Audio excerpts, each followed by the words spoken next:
Now chapter number 13 NCERT as well as from RD. Chapter number 13, this is your what? Probability.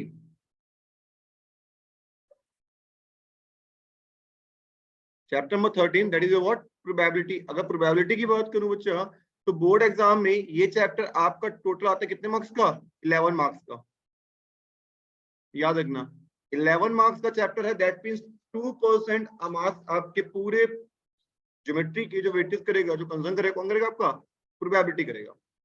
तो बच्चा probability में, probability से पहले मैं कोई आपको बेसिक कॉन्सेप्ट दे दूं जो हमारे पूरे प्रॉपर यहाँ पे यूज होंगे, जो कि हम क्लास 11th में पढ़ करके आ रखे हैं। जब तक हमारे बेसिक कॉन्सेप्ट क्लियर नहीं होंगे, प्रोबेबिलिटी हमको समझ में नहीं आएगी। तो बेसिक कॉन्सेप्ट में क्या है? फर्स्ट आपका बात करता हूँ सेट के अकॉर्डिंग, सेट थ्योरी, और यहाँ पर आपका नोटिफिकेशन, जो हम लोगों ने ऑलरेडी पढ़ रखे हैं, मैंने आपको पढ़ा रखे हैं, मैं आपको फिर से पूरा रिवाइज करा दे रहा हूँ। रिमेंबर, सेट थ्योरी के अकॉर्डिंग बच्चा आप लोगों ने पढ़ रखा है, अगर आपका लिखा होता है ए और बी, या इसको ऐसे बोलते हैं at least one out of A and B, तो इसका मीनिंग क्या होता है इन सेट थ्योरी में? A union B. Got it? कितना क्लियर है ना? अगर मैं बोलता हूं ए एंड बी या बोथ, तो इसका मीनिंग क्या होता है? A intersection B. या मैं ये बोलता हूं बच्चा आपका, अगर क्या करके आगे ओनली ए, या ए बट नॉट बी, ओनली ए या ए बट नॉट बी, तो इसका मीनिंग क्या होता है? ए माइनस बी। ये छोटी छोटी बातें हैं जो कि हमको सेट थ्योरी की, जो कि प्रोबेबिलिटी हमको याद रखनी पड़ेगी। Got it? अब बच्चा इसी थ्योरी को जब लेकर के आगे बढ़े थे, अगर आपको याद होगा, जब सेट थ्योरी आप लोगों ने पढ़ी थी बच्चा, तो आपके दो कॉन्सेप्ट आए थे। एक आपका ये आया था सेट ए, और इसी में दूसरा आपका आया था सेट बी। आप लोगों ने ऑलरेडी पढ़ रखा है, ये सुनो। तो आप लोगों को पता है, जब आपने पढ़ रखा है बच्चा, अगर आपने इसको सेट ए कहा था, इस पार्ट को सेट बी कहा था, तो आप लोगों से पूछता हूं मैं, तो आप लोगों को पता है बच्चा कि ये वाला पार्ट जो होता है मेरा, ये वाला पार्ट, ये क्या होता है मेरा? एनीवन टेल मी, ये पार्ट क्या होता है मेरा? बताओगे कोई? Minus B, A minus B, A minus B, that means only A. और ये पार्ट मेरा क्या होता है? B minus, B minus A, that means only B.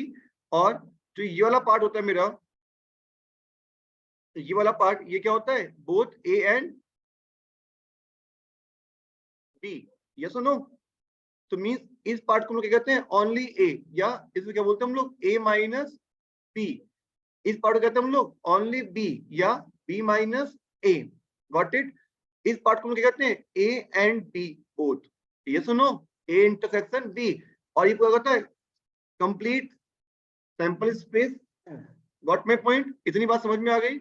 That means बच्चा, अगर मैं आपसे एक बात पूछता हूँ कि ओनली ए माइनस बी की वैल्यूज क्या होगी, तो आप लोग क्या करोगे? पूरे ए में से जो कॉमन वाला पार्ट है, जो कॉमन वाला पार्ट है, इसे क्या कर दोगे? सब्ट्रैक्ट कर दोगे। ये सुनो, तो यही तो आ जाएगा आपका N of A in minus N of A intersection B. Got it? ऐसे ही बच्चा आपका n of b minus A की बात करता हूं, तो क्या आएगा मेरा? n of b minus n of a intersection b। ये सुनो, बात समझाएंगे बच्चा? तो सेट जो हम लोग पढ़ी थी, अब मैं यहीं से बात करता हूं कि n of a union b की। जब मैं n ऑफ a यूनियन की बात करता हूं बच्चा, तो मेरा क्या आएगा? अब देखोगे sir, n of a minus b plus n of b minus a plus N of A intersection B के इक्वल होगा। ये वाला पार्ट, ये वाला पार्ट, और इस पार्ट को तीनों को ऐड कर दिया। अब बच्चा, अब मैं यहां से कहता हूं कि N of A union B, तो बच्चा आप लोगों को बताया था मैंने पीछे भी, आपने देखा भी था कि जो आपका n of a minus b था वो क्या आया था, n of a minus n of a intersection b plus n of b minus a क्या आया था आपका, n of b minus n of a intersection b plus n of a intersection b। तो बच्चा ये पार्ट से ये part क्या हो गया, कैंसिल हो गया।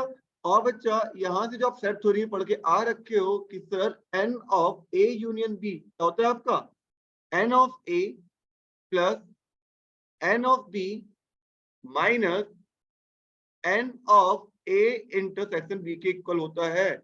इतनी कहानी आप लोग क्लियर है, ये सुनो, इतनी कहानी क्लियर है भाई लोगों, है ना। Yes. अब यही कहता हूँ कि मैं कहता हूँ कि if a b and c be any three event related to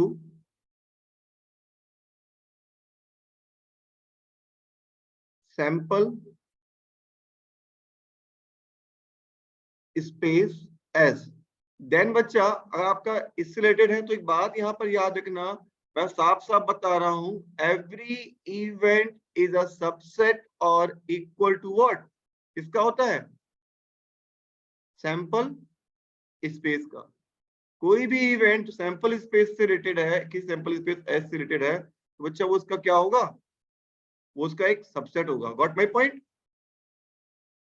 इस बात को एमसीक्यूज पॉइंट ऑफ व्यू से इस बात को माइंड में सेट कर लेना।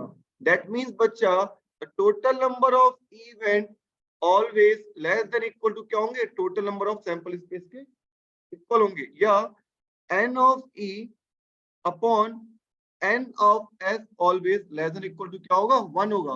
तो बच्चा required outcomes upon total outcomes की कहानी आती है वो क्या आती है, प्रोबेबिलिटी की। तो प्रोबेबिलिटी की मैक्सिमम वैल्यू कितनी होगी, 1 होगी। क्या ये बात समझ में आ गई आप लोगों को, ये सुनो, is it clear to you people?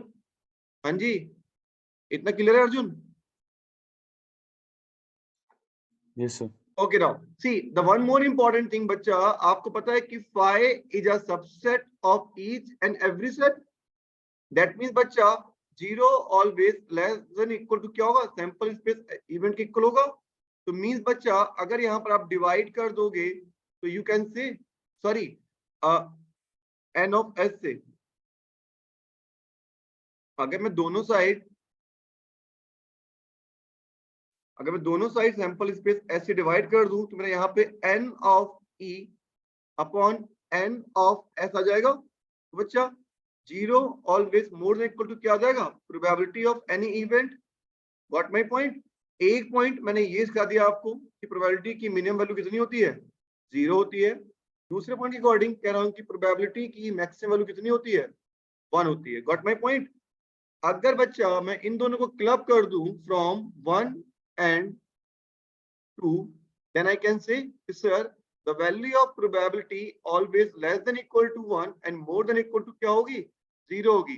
Anya, is it clear to you? Yes, sir. Wonderful. Then जब इसी थ्योरी को लेके आगे बढ़ते हैं, मैंने क्या कहा कि देखो n of a always less than equal to n of s होगा। तो बच्चा आप लोगों को पता है कि n of a union b भी क्या होगा, always less than equal to कितना होगा, n of s होगा। ऐसी बच्चा n of a intersection b भी क्या होगा, always less than equal to n of s होगा। n of a minus b भी always less than equal to क्या होगा, n of s होगा। मींस यहां से बात क्लियर है क्या कि sir probability of a always less than equal to कितनी होगी, 1 होगी। यहां से बात क्लियर है क्या कि sir probability of a union b भी always less than equal to क्या होगी, 1 होगी। यहां से भी क्लियर है क्या कि sir probability of a intersection b also should be less than equal to 1, और probability of a minus b also less than equal to कितनी होगी, 1 होगी। तो बच्चा इतनी बात याद रखना, जब इसी थ्योरी को लेकर जब हम आगे बढ़ते हैं बच्चा, तो हम लोगों ने पढ़ रखा है कि n of a union b is equal to what, n of A plus n of B minus n of A intersection B। अगर दोनों साइड सैंपल स्पेस S से डिवाइड कर दूं तो n of A union B upon n of S equal to n of A upon n of S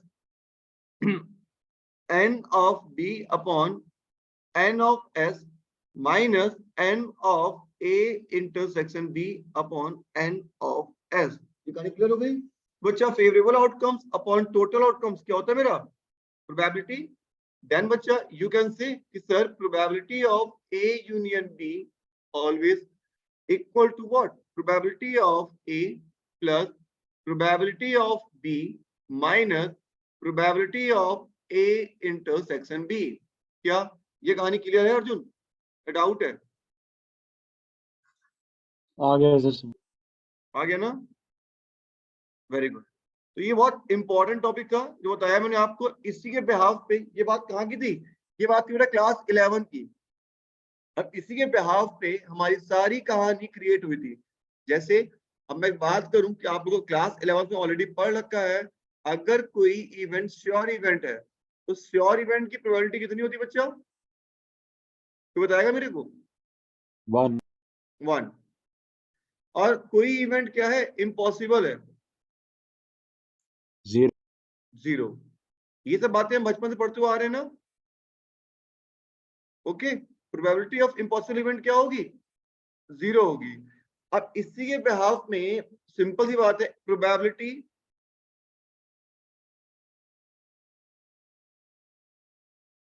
of occurrence of exactly one event out of A and B। Okay, दो event हो रहे हैं किसी एक के। That means ये क्या कह रहा है सर? या तो इवेंट ए हो रहा होगा या इवेंट बी हो रहा होगा। ऐसे बोलेंगे इसको? यस और नो? यही तो बोलेंगे। तो बच्चा इसका मीनिंग कितना हो गया कि probability of A minus probability of A intersection B. और बच्चा इसका मीनिंग कितना हो गया?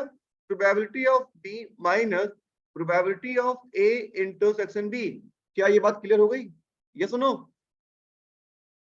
Nandini, is it clear to you? Class में नहीं गई।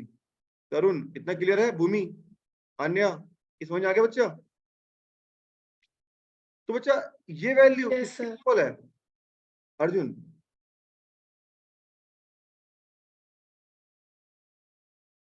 Arjun can tell me P of A minus P of A intersection B plus P of B किसके इक्वल है? ऊपर दिख रहा है बच्चा, किसके इक्वल है? Sir, PA union B. A union B P A union B minus P of A intersection B आएगा। तो बच्चा MCQs पॉइंट ऑफ व्यू से आप लोग एक फॉर्मूला ये भी याद रखना, probability of occurrence of exactly one event out of A and B is given by this formula. Got it? Got it? भाई लोगों, क्लियर ना? Yes, sir. देखो ये बस ये सारी बातें क्लास 11 की थी। जब हमने क्लास 12 में एंटर किया तो सारे टॉपिक इंपॉर्टेंट थे। क्लास 12 में एंटर किया बच्चा, तुम्हारा फर्स्ट टॉपिक क्या आया था? तो याद है?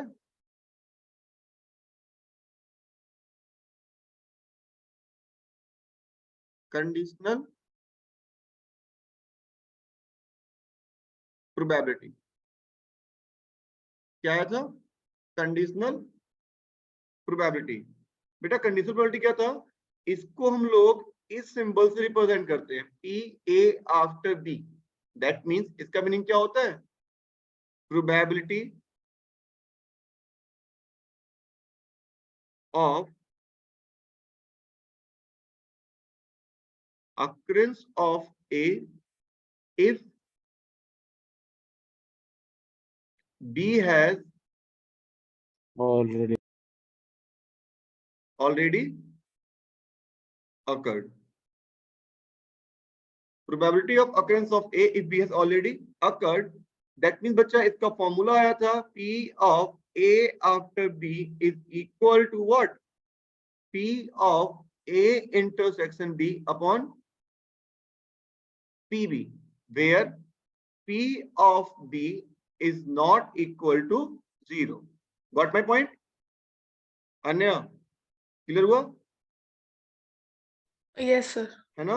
अब बच्चों देखो इसका एक फॉर्मूला और आ गया था, अगर आप ध्यान से देखोगे तो बच्चा P of A intersection B क्या हो जाएगा आपका, N of A intersection B upon क्या हो जाएगा, N ऑफ S, और बच्चा इसकी वैल्यू क्या हो जाएगी, N of B upon N of S, तो N ऑफ S से N of S cancel out, तो बच्चा क्या हो जाएगा आपका N of A intersection B upon N of B बचेगा।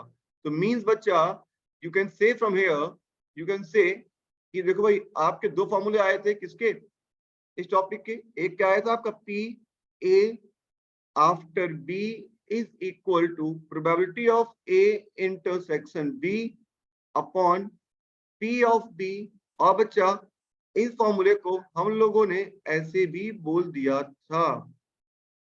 Got my point? ये सुनो भाई लोगों, ये कहानी क्लियर है, हाँ है ना? Yes, sir. है ना? तो बच्चे ये फर्स्ट टॉपिक था, ये आपके सिलेबस का क्लास 12 का फर्स्ट टॉपिक था कंडीशनल प्रोबेबिलिटी। अब बच्चा कुछ क्वेश्चन कराता हूँ, कुछ क्वेश्चन अभी करते हैं, फिर इसकी प्रॉपर्टीज करेंगे, फिर कुछ क्वेश्चन बाद में करेंगे। देखो जैसे अब बच्चा ध्यान सुनना, इस पर आपके अब अगर आपको कंडीशनल प्रोबेबिलिटी क्लियर नहीं हुई तो आपको आगे समझ में नहीं आएगा, बता रहा हूँ, क्योंकि पूरा चैप्टर इसी पर बेस्ड है। इस पर बच्चा आपके दो टाइप के क्वेश्चन बनते हैं, एक बनता है आपका direct question formula based,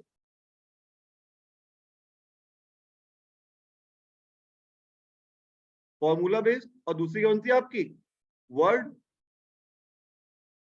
problem. देखो बच्चा, अगर मैं फॉर्मूला बेस्ड क्वेश्चन की बात करूं, फॉर्मूला बेस्ड क्वेश्चन, सपोज बच्चा आपको क्वेश्चन दिया, if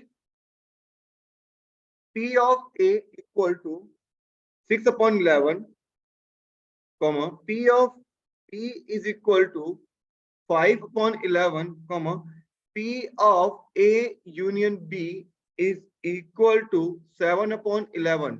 The question is find first part P A intersection B, second part P A after B, and the third part P B after A. ये बनेंगे question आपके। भाई बताओगे कोई answer कितना आएगा मेरे को, फर्स्ट क्वेश्चन आंसर कितना आएगा, एनसीईआरटी क्वेश्चन, तो बताओगे मेरे को? आप लोगों को पता है कि P of A union B क्या होता है बच्चा, P of A plus P of P minus P of A intersection B होता है। बच्चा ये कितना है आपका 7/11 is equal to 6/11 plus 5/11 minus P of A intersection B बनेगा। तो बच्चा आपका P of A intersection B कितना आएगा, बताओगे मेरे को? 11/11 माइनस 7/11, अर्जुन कितना आएगा? 4/11। अर्जुन क्लियर हुआ? हाँ सर। फर्स्ट आंसर आ गया। सेकंड पार्ट की बात करता हूँ बच्चा, सेकंड पार्ट क्या आपका P of A after B। तो आप लोगों को पता है बच्चा ये क्या होता है, P of A intersection B upon P of B। P of A intersection B कितना है आपका 4/11, और P ऑफ B कितना है आपका क्वेश्चन में 5/11। तो आंसर कितना आएगा बच्चा 4/5। ये सुनो अन्य, is it clear to you? Yes, sir. हाँ बोलो बच्चा, एनीवन कोई डाउट है किसी के पास?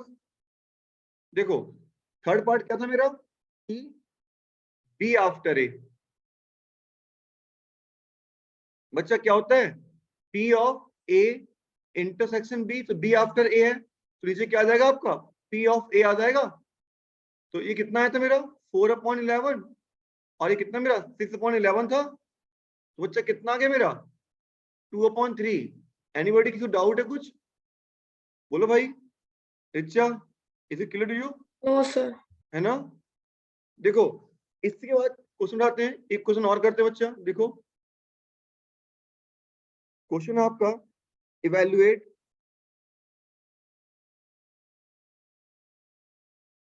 P of A union B if twice of P of A is equal to P of B is equal to 5/13 and PA after B is equal to 2/5। ये question बताओगे हमसे कितना आएगा? कोई ट्राई करोगे? आपको दे रखा है कि twice of P of A equal to P of B equal to 5/13। That means आपका बच्चा लोगों P ऑफ B कितना हो गया 5/13 और P ऑफ A कितना हो गया बच्चा आपका 5/26। अब मुझसे पूछ क्या रहा है क्वेश्चन में, वो क्या कह रहा है मुझसे कि सर P ऑफ सर 11/26 आ रहा है। यस बेटा, वेरी गुड, गुड जॉब। तो P of A plus P of B, P of B minus P of A intersection B होता है। मेरे पास ये गिवन है, ये गिवन है, ये मिसिंग है ना। ये कहां से आएगा मेरा, किस फॉर्मूले से? इसकी हेल्प से बेटा। P of A after B क्या होता है बच्चा? P of A intersection B upon क्या होता है बच्चा? P of B। तो means from here you can say कि sir P of A intersection B कितना हो जाएगा 2/5 इंटू 5/13। तो मींस बच्चा कितना आ जाएगा 2/13 आ जाएगा। अन्य समझ में आया बच्चा? Therefore P of Yes, A sir. and B क्या हो जाएगा? P ऑफ A कितना है आपका 5/26 प्लस 5/13 माइनस 2/13। सॉल्व किया था, कितना आया था अर्जुन? 11/26। बच्चा समझ में आया? 11/26। ये सुनो, बोलो भाई लोगों, ये कहानी क्लियर है? ये सुनो, Yes, sir. देखो Yes. Very good. देखो आगे बढ़ते हैं। देखो बच्चा, मैंने क्वेश्चन दिया आपको, तो क्वेश्चन चेंज करता हूं मैं आपका। बच्चा मैंने क्वेश्चन दिया आपको कि a fair coin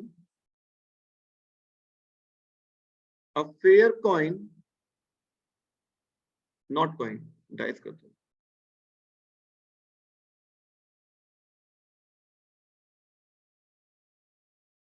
A fair die is rolled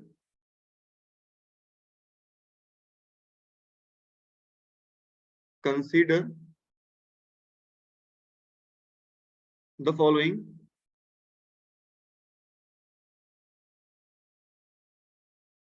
events। मैंने आपको दिया A, मैंने आपको दे दिया बच्चा 1,3,5। मैंने बच्चा आपको B दे दिया 2,3। मैंने आपको C दे दिया बच्चा इवेंट 2, 3, 4, 5। मैंने आपको फर्स्ट क्वेश्चन दिया बच्चा इवैल्यूएट, कर्सर कहां गया? ये फर्स्ट क्वेश्चन दिया मैंने आपको evaluate P A after B। Can anyone tell me क्या करेगा भाई पहले? सर एक मिनट। हाँ, ये मेरा क्या होता है? P of A intersection B upon P of B होता है।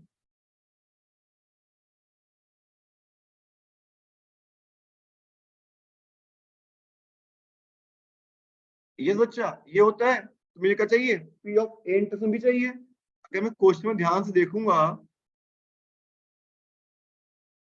आपको सब कुछ मिलेगा क्वेश्चन में ही। देखो बच्चा, जब क्वेश्चन आप ध्यान से देखोगे तो आपको दिख रहा होगा ना कि A इंटरसेक्शन B कितना आएगा आपका। और ये फॉर्मूला इक्वल होता है किसके? बताया था मैंने आपको, N of A intersection B ये आएगा ना intersection upon N of B। एक कुछ कॉमन आ रहा है बच्चा? 3। कॉमन 3। तो यहां से आपका n of a intersection b कितना हो गया आपका 1। आपको दिख रहा है यहां से n ऑफ a कितना है आपका 3, n ऑफ b कितना है आपका 2, n ऑफ c कितना है आपका 4। 4 कितना आ गया बच्चा 1/2। ये सुनो, बोलो भाई लोगों, समझ में आया? हाँ sir very good. See second part of the question दिया मैंने आपको कि P A union B after C means आपको पता है क्या करना है। पहले आप A यूनियन B निकालोगे, जो भी आएगा उसके साथ इंटरसेक्शन C निकाल दोगे, अपॉन क्या निकाल दोगे आप P ऑफ C, या क्या बन जाएगा आपका N of A union B intersection C upon क्या बन जाएगा आपका N ऑफ C बन जाएगा। तो बच्चा अगर यहाँ ध्यान से आप देखोगे क्वेश्चन में, तो आपका A यूनियन B कितना आएगा तो बताएगा मेरे को 1 2 3 5, यही तो आएगा। अगर मैं A यूनियन B के साथ जो भी आया है उसका इंटरसेक्शन C निकाल दूंगा बच्चा, तो 2 3 4 5 1 2 3 5 में कॉमन क्या आ रहा है मेरा 2 3 5 आ रहा है। तो means N of A union B intersection C बच्चा कितना आ गया आपका 3 आ गया। तो इस क्वेश्चन आंसर कितना होगा बच्चा 3/4 होगा। समझ में आया? यस और नो? बोलो भाई लोगों, समझ में आया नहीं आया? आया सर आ गया ना? तो बेटा बैठ करके एनसीईआरटी 13.1 ट्राई करो। कोई डाउट है तो डाउट लेके आओ, नेक्स्ट क्लास में डाउट क्लियर करेंगे, अदरवाइज इसकी प्रॉपर्टी के साथ आगे मूव करेंगे। Got it Arjun? Arjun clear? Okay sir okay ठीक है भाई लोगों।